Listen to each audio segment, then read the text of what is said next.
What is up, guys? Matt the Riff Master. So this is actually my fourth take shooting this video. I did two the other day. They both went wrong. I just went to film now. The microphone was muted. So in so facto, I suck at this job.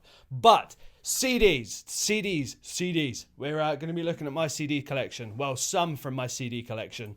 CDs are a big thing. For me growing up, CDs were great. You know, if you wanted to listen to the song, you would go and buy the CD. Whereas nowadays, it's on Spotify, it's online, it's everywhere.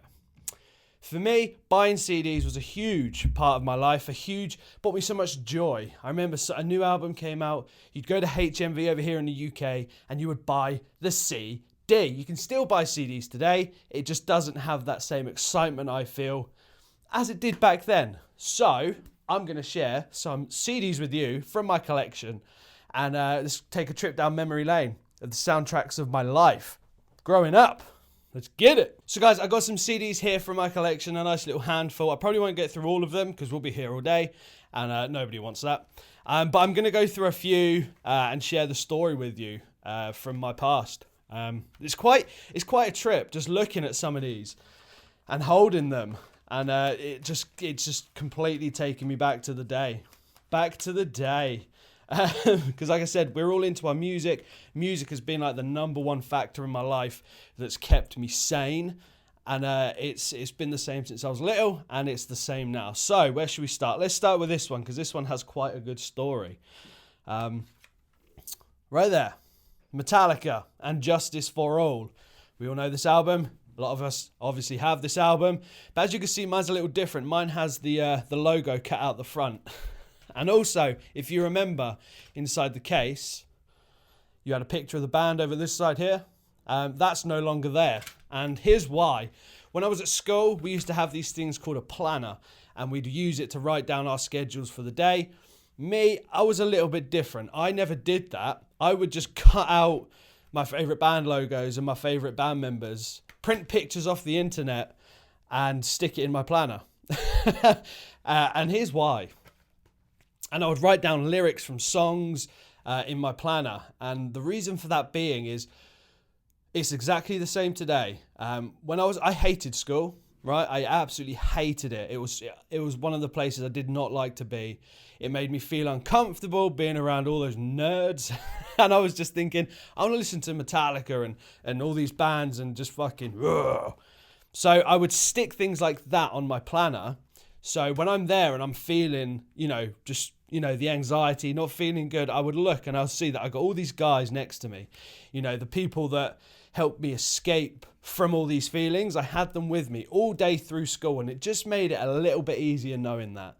And I would continue to just write lyrics and draw the band logos and everything. That's all I would do throughout school. So maybe that's why I'm making YouTube videos, because I didn't pay attention. Pay attention in school, kids. Or not, I don't care. But yeah, that's what I did. And Justice, that for me was a great album. 1988 that came out. I remember buying it when I was exploring the older stuff of Metallica, because I got into them during Load and Reload, as you know.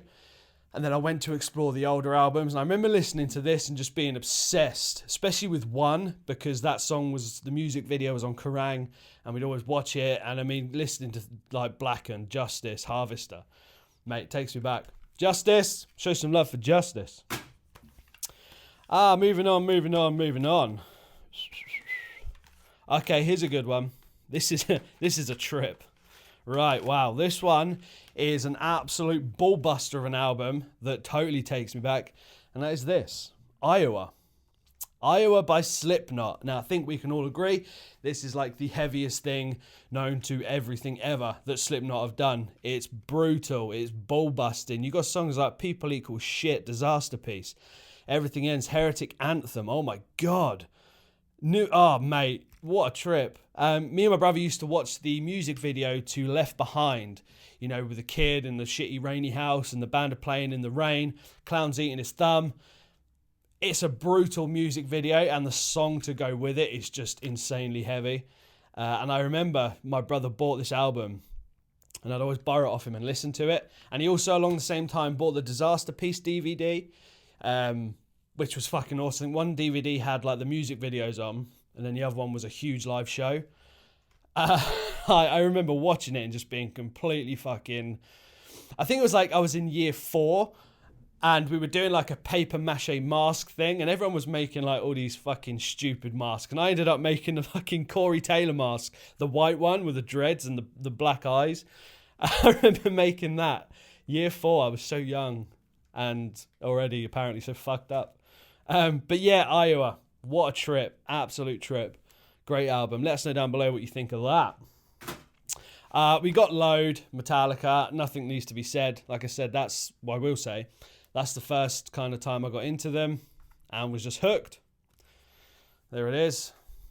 There they are. Great album. If you haven't seen my Load Riffs video, go check that bitch out now. It will be at the end of the video. Right, what else we got? I mean, one thing about CDs as well I found is like the inner sleeve was always exciting for me. The inner sleeve, because you could just fucking rip it out and you'd open it up and there'd always be some kind of cool artwork. You got the lyrics in there and it would just be an exciting thing to see what was going to be on the inner sleeve. This next album is a huge one for me. This is the album that started my whole country music loving, my country journey. And that was from a man called Aaron Lewis, with his first country album being The Road. So a little story, I was working at Amazon at the time. So The Road by Aaron Lewis, his first country album. As you know, Aaron Lewis was the singer, is the singer of Stained. He's always been into his country. He started doing country. This was the first one. I bought it. I remember looking on the shelves at Amazon and seeing it and thinking, oh my God, I need to buy this. And as soon as I bought it, that was it for me. That's where my trip started down the country road. And I started learning and playing and really getting into it from that day. So Aaron Lewis, if you're an Aaron Lewis fan, check this fucking album out. Some really good songs on there. Fucking awesome. What year did this come out? Let's have a look. 2012 that came out. Whoa, 10 years ago. Damn. Shit. Slipknot, the first album, I think we can all agree is just fucking brutal. Again, the logo is missing up top because I cut it out and put it in my planner, okay? Because why not? But absolutely, that changed things for me as well, the first album, because it's just fucking ugly and heavy and disgusting. Right, so the last album is, I just fucked the mic. The last album is Shot to Hell by Black Label Society. You know, I'm a huge Black Label Society fan, huge Zakk Wylde fan, have been for hundreds of years. No, that's a stupid thing to say. It's totally unrealistic, isn't it? A lot of years, a long time. Straight from the first album, Sonic Brew, all the way up to the new shit, man. Even his Black Book of Shadows stuff, Pride and Glory stuff with Ozzy. Zack's the man. Shot to Hell is a very special album for me in terms of, I just remember when it came out, I was playing guitar at the time and I remember just trying to learn and trying to be Zakk with my Black Les Paul copy and my Zakk Wylde EMGs and just really trying to be the man himself. But I think I inherited his drinking capabilities more than his guitar skills, to be honest. But hey, look, 1 out of 2 is good. But Shot to Hell is a great album. I saw them on this tour. You got songs like Concrete Jungle, Black Mass Reverends, New Religion, which is my favourite, Devil's Dime, Lead Me to Your Door, Sick of It All. The Last Goodbye is just fucking an absolute masterpiece. But I saw them on this tour, and it was me, my brother, and Papa Riffmaster. Let's show some love for Papa Riffmaster here, because he came to that gig with us. It's not really his cup of tea, right? It's not his thing. But he came, and we went in. We were quite close for Black Label. They opened with New Religion, and they had the big old curtain at the front, and then they started playing the song. It opened up, and as the drums kick in, and it all's about to pop off like fucking shit, crowd goes wild. Everyone's fucking ramming. I look over to my left. My dad is just vanishing fast into the masses of sweaty, bearded men. And I just like, there's nothing I could do. I was quite young at the time. I was just like, it'll be fine, he'll enjoy it, fuck it. But I just remember it, bless him. And a huge love to you, Pops, for putting yourself through that and taking me and Dan to that gig. That was just fucking amazing. That was when he supported Ozzy, I believe. So Zakk did the double set, done the Black Label, then came on for Ozzy. But yeah, that's just a huge memory for me from this CD, this album. Shot to Hell, and this one is a great example of the inner sleeve. So on the front you can see you got the 3 nuns of Dome.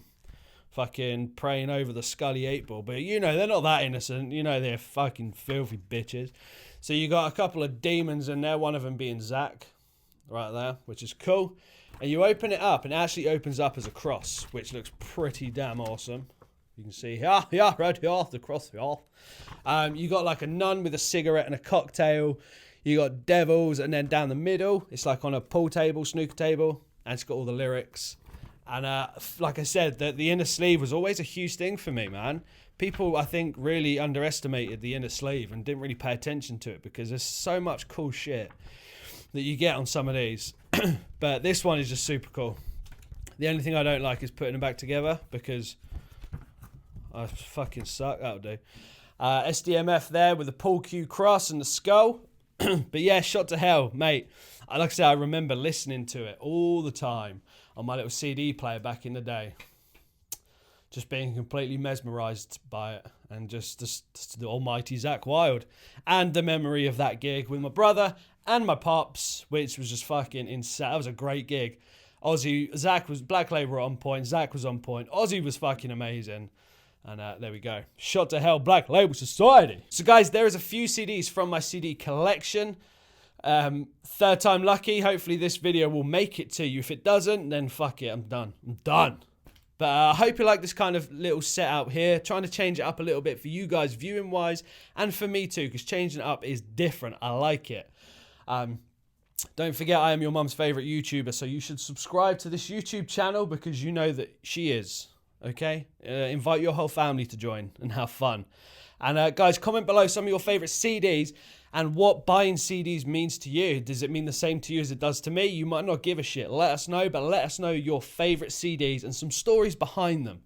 And it'll be cool to chat and get to know and all that cool stuff. And if you are new, hit that subscribe button because once again, you know your mum's already subscribed.